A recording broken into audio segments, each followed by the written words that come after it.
Lo que está haciendo el presidente del Congreso a esta hora es, primero, contabilizar el número de balotas que han sido introducidas en la urna para saber cuál es el total de votos emitidos, y luego se abrirá uno por uno cada una de las balotas para ver por qué lista se ha votado. Ya nuestro compañero Carlos Viguria nos ha adelantado que lo más probable es que en primera vuelta gane la lista, esta lista multipartidaria, que ha generado enorme polémica y que ha suscitado en buena parte lo que está ocurriendo en los exteriores del Congreso, que es esta protesta en la que un grupo de personas, organizaciones, reclaman nuevamente esta medida inconstitucional que es el cierre del Congreso. ¿Qué es lo que ha ocurrido? Que en esta lista van Acción Popular, Alianza para el Progreso, Avanza País, Fuerza Popular y Perú Libre.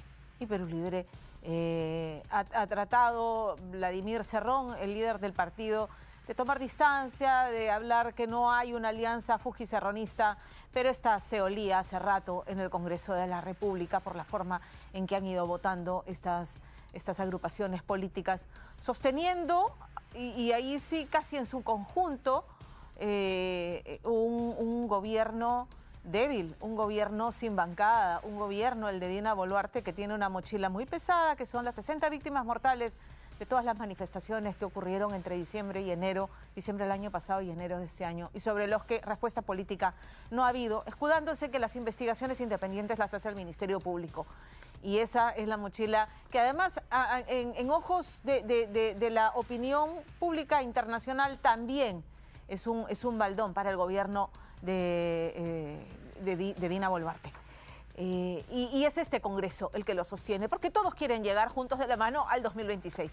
Esa es la verdad. Y aunque se reclame adelanto de elecciones, pues parece que eso no está en el horizonte muy cercano, a menos que algo grave realmente exista, porque el acuerdo político es más que evidente. ¿Qué opina José Chevasco, que ha sido exoficial mayor del Congreso y ha ocupado este cargo durante largo tiempo, tiene gran experiencia en el tema? Lo he conocido precisamente cubriendo el Congreso de la República como reportera, y nos reencontramos, creo que por primera vez después de que nos veíamos en los pasillos del Congreso de la República personalmente. Lo hemos hecho vía Zoom, pero... Exactamente. ¿Cómo estás, José? Bienvenido. Encantado de estar a tu lado. Gracias Para por compartir algunos análisis. Sobre esto que está pasando, porque en un eventual adelanto de elecciones, si algo extraordinario ocurriera, quien sea presidente del Congreso elegido hoy sería el próximo presidente interino, digamos, ¿no? En teoría sí, hasta el momento es así. Claro. Podrían generarse otro tipo de escenarios, pero la sucesión que establece la Constitución para esos casos es que el presidente del Congreso asume la presidencia de la República y convoca a elecciones. Correcto, correcto. Ahora, hablemos de la trascendencia de lo que ocurre hoy, porque aquí no solamente se han hecho acuerdos para la conformación de la mesa directiva. O sea, cuando a los representantes de algunos partidos dicen no hemos arreglado, no hemos pedido ninguna comisión, eso no ha estado, eso no es cierto. No es cierto, Ajá. no es verdad. La composición de la mesa, en principio tenemos un parlamento totalmente fraccionado, 12 bancadas. Históricamente nunca un parlamento ha tenido tantas bancadas. Y como no existe una bancada mayoritaria, definitivamente lo que tiene que haber son negociaciones para poder conseguir los votos necesarios para elegir a una mesa directiva. Los grupos parlamentarios que no conforman la mesa directiva tienen que negociar políticamente las presidencias de las 24 comisiones que que el reglamento establece, sin contar las comisiones especiales y comisiones de investigación que podrían crearse a lo largo del año legislativo. Entonces, si algún parlamentario dice que no hemos conversado sobre comisiones, etcétera, ya empezó mintiendo y eso está mal, ¿no? Deben decir las cosas como son. Y hay comisiones que son, digamos, no quiero usar el término apetitoso, pero son más sensibles, tienen más peso por lo que allí se discute: constitución, presupuesto, economía, fiscalización, ¿no? Son como que las más requeridas y... concentran más poder. Exactamente, por eso. Concentran más poder. Correcto. Y también agregarle a esa lista la subcomisión de acusaciones constitucionales. Que tiene un embalse importante, ¿no? Importante y un peso primordial porque tiene que ver con las denuncias constitucionales que pueden terminar en desafueros parlamentarios, acusaciones constitucionales, inhabilitación para ejercer el cargo público por 5 o hasta 10 años. Correcto. Entonces, lo que aquí se negocia son las cuotas de poder, por diversos motivos. Correcto. ¿No? Correcto. Quiero ir porque para nosotros, o sea, para el observador que está haciendo seguimiento de lo que está ocurriendo en el Congreso, no es una sorpresa esta alianza estratégica de Perú Libre con los partidos que en su momento fueron oposición recalcitrante al gobierno de Pedro Castillo, sino que incluso reclamaban fraude y se lo atribuían a este partido con el que ahora van en la mesa directiva. Pero, sin embargo, han venido votando alineaditos, apuntando a la Junta Nacional de Justicia, a Zoraida Ábalos. Para mí, personalmente, ha sido una interferencia entre las facultades de los poderes del Estado. Con todo lo polémico de la decisión de Zoraida Ábalos de apartar a Pedro Castillo de la investigación o ponerla en suspenso, es una decisión jurisdiccional, es una interpretación que ella hizo y esa fue su resolución. Y el Congreso decidió inhabilitarla. Pero van por el Jurado Nacional de Elecciones, digamos, este es un Congreso que va avanzando y ahí van a la limón, ¿no? La derecha y la izquierda. Aparentemente no, causa confusión mental para aquellos que no conocen, ¿no?, sobre cómo se desarrolla la política. Pero hay algo adicional también en esta conformación de la mesa. Acordémonos que cuando se presenta la lista de candidatos para la mesa directiva, la lista número 1, se adhiere una firma de una bancada que no está representada en la mesa, que es la bancada de Somos Perú. Correcto. Ahí hay un mensaje, es decir, yo creo que uno de los más preocupados para poder, del resultado electoral de esta mañana que está por terminar, es la presidenta de la República. Claro. Porque ella, como hiciste anotar bien en la introducción de esta conversación, ella no tiene mayoría en el Parlamento, no tiene bancada en el Parlamento. No tiene Entonces, bancada. al no tener mayoría ni bancada, tiene que construirla. Claro. Y la construye sobre la base de las alianzas políticas que podría tener ella con diversos bancadas y en forma orgánica, pero también en forma individual con otros congresistas. Claro. Porque algo que adolece el sistema político peruano en los últimos 20 años es que no tenemos un gobierno que tenga una bancada que le dé sostenibilidad y estabilidad política para generar un clima de gobernabilidad. Y es por eso que esta mesa directiva que se va a elegir, la lista número 1, es muy probable que le brinde esa estabilidad política que el gobierno necesita, por diversos factores. Uno, tú lo has hecho notar ya, la posibilidad que se queden hasta el 2026, es un interés común que comparten casi todos los congresistas con el gobierno. Y lo otro es una estabilidad política que permita pues un clima de calma, en el mejor de los términos, para poder generar pues la conveniencia de generar la crisis económica que se viene y otros asuntos más que la coyuntura política va haciendo que emerjan, ¿no?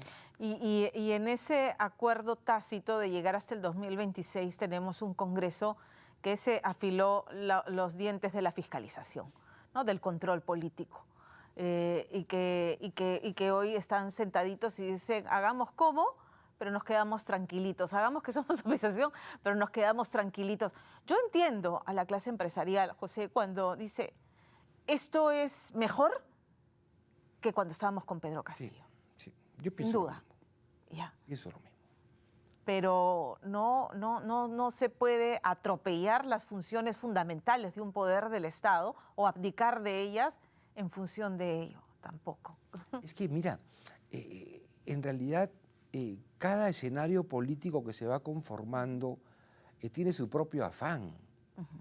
La política debemos mirarla en el corto, mediano o largo plazo. La política debemos mirarla como la esencia de lo que significa que es la convivencia en un solo espacio.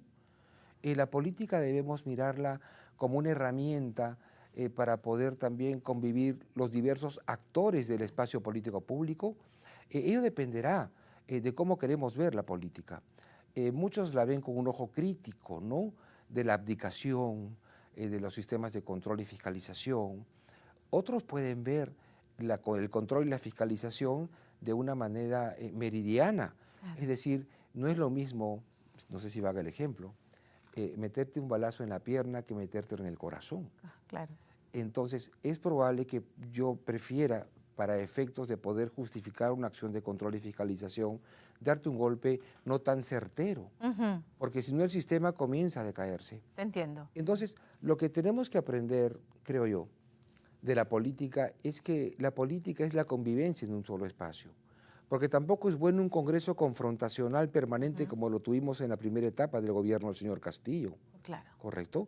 Porque hubieron más de 50 ministros de Estado, hubo funcionarios de alto nivel que no cumplían los requisitos. Elegir las batallas y pensar finalmente en una agenda país que tampoco creo que este gobierno, este Congreso esté priorizando tanto. Quiero hablar sobre ese tema, sobre la agenda que debiera tener la próxima mesa directiva, pero antes permíteme volver al Congreso de la República con Carlos Viguria. Carlos. ¿Qué tal, Pamela? Sí, ya estamos aquí en el conteo, ya se realizó. ¿Cuántos cédulas de votación hay? Serán 128 congresistas que votaron, por lo tanto hubo un conteo de 128 cédulas. Y ahora se está realizando de numeración uno por uno de cuántos votantes han emitido su voto a favor de la lista 1 o la lista 2. Hasta ahora podemos ver de que hay 13 votantes a favor de la lista número 1 y solamente 5 de la lista número 2. Va ganando la lista número 13, la lista número 1, como te habíamos comentado en nuestra primera transmisión. Seguiremos atentos de lo que viene ocurriendo y quién resulta ganador. Cabe mencionar de que tiene que haber 65 votos a favor de una lista para que ésta se proclame como ganadora. Con más información estaremos indicándoles más adelante. Gracias, Carlos, por la información. Continuamos conversando con José Chevasco, exoficial mayor del Congreso de la República. Y quería entrar, José, al tema de la agenda que debiera priorizar esta mesa directiva. Se habla de la necesidad de reformas políticas profundas. Yo he lamentado mucho que finalmente los peruanos hayan decidido eliminar la posibilidad de la reelección, pero además mirar sobre todo el tema de democracia interna en los partidos para que estos fomenten vida política, pero además permitan la emergencia en el sentido de que surjan nuevos rostros, porque siento que a elecciones adelantadas o al 2026, así como están las cosas, vamos a repetir probablemente un escenario como el de Castillo-Fujimori en la segunda vuelta electoral. Muy probable. Ajá. Las reformas del sistema político y sistema parlamentario son más que necesarias. Lamentablemente, la población elige sobre lo que los partidos ofertan. Claro. Es como cuando vamos a un restaurante y pides la carta. Y tú eliges sobre la carta, es lo que hay. Y los partidos nos presentan malas cartas. De manera que los nombres que aparecen ahí no necesariamente son los más adecuados para cumplir la función congresal. Pero hay otro aspecto, porque el Congreso que tenemos es un Congreso que transmite las elecciones y las preferencias de las regiones. Entonces, viene un parlamentario de una región a Lima, a un Congreso que es nacional, y como la mayoría del país no conoce a ese representante regional, ya llega con cierta desconfianza, porque lo primero es, ¿y quién es este señor? No lo conocemos. Por eso que es importante que tengamos un sistema de carácter bicameral, donde el Congreso de la Cámara o los diputados sean reflejo de la elección regional con líderes regionales y una Cámara de Senadores donde hayan líderes nacionales. Claro. Entonces, ahí hay dos cámaras que se compenetrarían muy bien. Otra de las reformas, creo yo, que es que el sistema parlamentario ya no resiste parlamentarios por 5 años. No. O sea, en una renovación por tercios o mitades. O mitades, no tendríamos pues que aguantarnos a un comepollo, un robacable o un mochasueldo 5 años. Y eso tiene que ver con la introducción de los medios de comunicación en tiempo real de este siglo, porque ahora la vida es más transparente. Claro. Entonces la popularidad de los congresistas se reduce rápidamente. si te pasas una luz roja, etcétera, etcétera. Porque la ciudad misma ya es un escenario de televisión con tantas cámaras. Claro, todo el mundo tiene un celular, todo el mundo te puede Y grabar. todos somos potencialmente periodistas, ¿no? Claro, Poder claro. captar una imagen. Entonces, el sistema parlamentario necesita desfogues. Es como un hoyo a presión. Entonces, si tendríamos la posibilidad de poder renovar o a un tercio de congresistas o a la mitad de ellos, a la mitad del quinquenio, sería una válvula de escape realmente interesante que nos llevaría nuevamente a la estabilidad. Y protegerías la institución. Correcto. Porque infelizmente la majestad del Congreso se ha visto mellada por... Permanentemente. No ahora, como tú has dicho, en los últimos 20 años la representación parlamentaria no ha mejorado, siempre se ha deteriorado. Claro, y con conductas de carácter individual. Individual, correcto. Entonces, ¿qué hacemos ante la inconducta individual de un parlamentario? Yo creo que hay que repensar también, y es parte de una reforma, que los parlamentarios que sean suspendidos en sus funciones por carácter ético por más de 30 días, porque puede llegar la sanción a 120 días de legislatura, que en la práctica son 6 meses, yo creo que durante ese periodo debe entrar el accesitario. Claro, que para algo están, además, Exacto, ¿no es cierto? porque además el parlamentario dirá, caramba, si me porto mal, va a entrar mi reemplazo, y si lo hace mejor que yo, Si no mejor sé me por qué porto me bien. van a votar, claro. Correcto. Claro, Entonces, claro. el accesitario tiene que jugar un rol importantísimo, creo yo, para poder equilibrar un poco la falta de esos mecanismos de renovación de parlamentarios que tenemos. Es un corset antidemocrático el impedir que haya este transfugismo que se ha acentuado aún más. Sí. Mira, el transfugismo Yo que tú llego ves- con mi bancada, entonces ya no me gusta, ahora me separo y me voy a otra, o formo una nueva agrupación. Y entonces, ¿cuál es la visión? Se pierde la visión y la misión por la que tú llegaste al Congreso, Claro. ¿no? Es el primer descontento que siente el votante, porque si yo elegía al señor tal por el partido tal, Claro, y ni bien llega, rompe la bancada y se va a otro lado, y, oye, ¿y mi voto? claro. ¿Y qué pasó con lo que yo voté? Entonces, el Congreso no está haciendo nada visible, al menos, para evitar el transfugismo. Correcto. Mira a Perú Libre, ¿no? ¿En cuántas bancadas se convirtieron? Y lo mismo con otras agrupaciones. Y esto lamentablemente sucede porque el Tribunal Constitucional en el año 2002 saca una sentencia en la cual permite para que los parlamentarios, por razones de conciencia, que hasta ahora nadie sabe qué significa, puedan cajón abandonar desastre con el de la bancadas, vacancia. así es, y para formar otras. Entonces el transfugismo genera esta atomización, En el ¿no? Congreso. Entonces tenemos pedacitos de bancadas, con lo que hay que hacer es reforzar las bancadas parlamentarias, Claro. con el propósito de que se tomen decisiones orgánicas. En otros países, Pamela, el parlamentario que abandona su bancada abandona el Congreso. Ok. Se acabó. Y no estamos hablando de regímenes totalitarios, No, estamos hablando parte de de la democracia. democracias, es parte de la democracia. Así es. En otros son más tibiones. Si te vas de la bancada, tu bancada ya no tiene derecho a que sea reemplazado por otro. Y tienes la silla vacía. Ok. Hay mecanismos para esto. Pero nuestros parlamentarios, yo los entiendo a veces porque digo, bueno, pues no van a poder decidir sobre ellos mismos.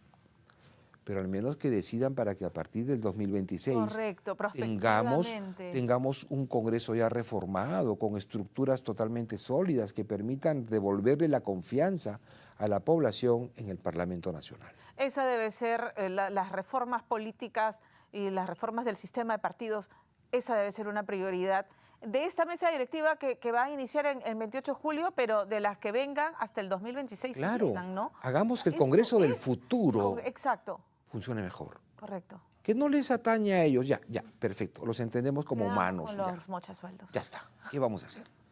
Pero a partir de 2026, ellos tienen la gran responsabilidad de hacer ese tipo de grandes reformas, ¿no? Como el voto libre, que para mí es otra opción que creo que debe pensarse, ¿no? Claro. Porque ese voto libre permitiría que las personas que no están interesadas o su agenda no es la política, elijan a otras personas sin el mayor conocimiento, ¿no? Entonces, Fiscalizar también, porque los partidos políticos reciben financiamiento para Sí. que hagan precisamente vida Sí. partidaria. y no lo vemos. Son pocos los partidos, creo, así orgánicos que tienen, ¿no?, comités y que efectivamente funcionan. El sistema de financiamiento de los partidos políticos es algo que es bueno. Claro. ¿Por qué es bueno? Porque las verdaderas escuelas de gobierno están en los partidos políticos. Claro. De ahí van a salir los ministros, congresistas, etcétera. Entonces, esas personas militantes que van a ser gobernantes en el futuro van a administrar el tesoro público. Entonces, es el Estado quien debe ser el más preocupado que los que van a administrar la plata del Estado en el futuro estén bien formados. Pero no solamente en el aspecto académico, hay que fortalecer el tema ético, el tema moral, para que esos futuros gobernantes tengan las cosas claras. Entonces, los partidos políticos, al ser las escuelas de gobierno, van a generar esos políticos que anhelamos, Claro. con buenos discursos, con buenos mensajes, con el manejo eficiente de la retórica, porque al final la política es eso. Es como le llego a tu cabecita, a la cabeza de alguien, para que ese alguien pueda entender el mensaje, muchas veces negativo, Claro. pero que hay que saberlo explicar para que la gente pueda entender. Y no tenemos buenos comunicadores políticos en el Parlamento actualmente. Es otra de las deficiencias que tiene la formación política de nuestros congresistas, ¿no? Creo que gana largamente, como ya lo habíamos adelantado, José, la lista, porque Sí, estamos viendo ya en estaba pantalla previsto. la votación y gana la lista en la que van la derecha con Perú Libre. ¿Qué esperas de esta conformación de la Mira, mesa? y yo espero Para primero entre ellos un buen clima de convivencia, porque lo que el Parlamento necesita es estabilidad, no necesita inestabilidad. Anhelo en ellos de que puedan ser unos buenos interlocutores para el resto de las bancadas, que no sean excluyentes, que incluyan a las otras bancadas para poder crear un buen clima de entendimiento. Anhelo en ellos que sepan proponer una buena agenda legislativa para el periodo anual de sesiones. Anhelo en ellos de que exista mayor transparencia también, de la que ya se hizo, porque en la época del señor Williams el Congreso ha sido muy transparente en los actos de carácter administrativo. Eso yo anhelo en principio de ellos, que den un buen mensaje, un clima de estabilidad, de armonía, y que luego, terminado ya esta etapa electoral en unos minutos, el mensaje sea totalmente positivo para que nuestro Congreso pues vaya recobrando poco a poco la confianza en la población. José, te agradezco. Terminó la votación, ya empiezan a felicitar. Ya pasó la mayoría seguramente de votos y ya lo están felicitando. El presidente del Congreso. Escuchamos, Carlos Vigurio está ahí. Carlos. Pamela, ya se alcanzó los 65 votos necesarios para proclamar como ganador a la lista número 1 encabezada por Alejandro Soto de Alianza para el Progreso. Ahora mismo estamos enfocando al segundo vicepresidente del Congreso, Hernando Guerra García, de Fuerza Popular. Ya con los 65 votos, ahora 67, perdóname, ya se alcanzó el mínimo requerido para proclamar a un ganador. En adelante, por el periodo 2023-2024, será Alejandro Soto el presidente del Congreso. Esta ya llega pues a que la lista perdedora sea la encabezada por Luis Aragón, quien venía pues unido con grupos de izquierda, entre ellos de Perú Bicentenario. Ya lo vemos acá justo ante las cámaras, enfocadas por Jorge Chirinos, bebiendo pues el sorbo de haber perdido, con un rostro muy incómodo. Él hace días, cabe mencionar, se sentía muy ganador, y ya vemos de que ya perdió esta elección que se ha dado aquí en el hemiciclo. Esta es una bancada que era encabezada y gestionada por Acción Popular, que ya la hemos visto que ha perdido. En adelante pues quedará que se llegan a los 128 votos para que se cierre esta votación y se proclame y se realice la juramentación de Alejandro Soto como presidente del Congreso para el periodo 2023-2024. Pamela. Muchísimas gracias, Carlos, por la información. Alianza para el Progreso tiene ministro en el gabinete y tiene ahora el presidente del Congreso. ¿Ah? Principio, ¿no? Ese sostén político que necesita la presidenta de gobierno. Finalmente, nos guste o no, porque es una conformación que encuentro forzada, pero no tanto por su comportamiento en las últimas semanas. Pero es la convivencia política y es lo que tú estabas reclamando, ¿no es cierto? Generar un clima de estabilidad. Eso, es como en nuestros hogares, o sea, aprendemos en el hogar a vivir en un mismo espacio. Claro. La política es lo mismo, Tenemos que aprender a convivir en mismos espacios, si no, pues nos agarraríamos a trompadas todo el tiempo, y esa no es la idea. José, ha sido un gusto conversar Un gusto contigo. para mí.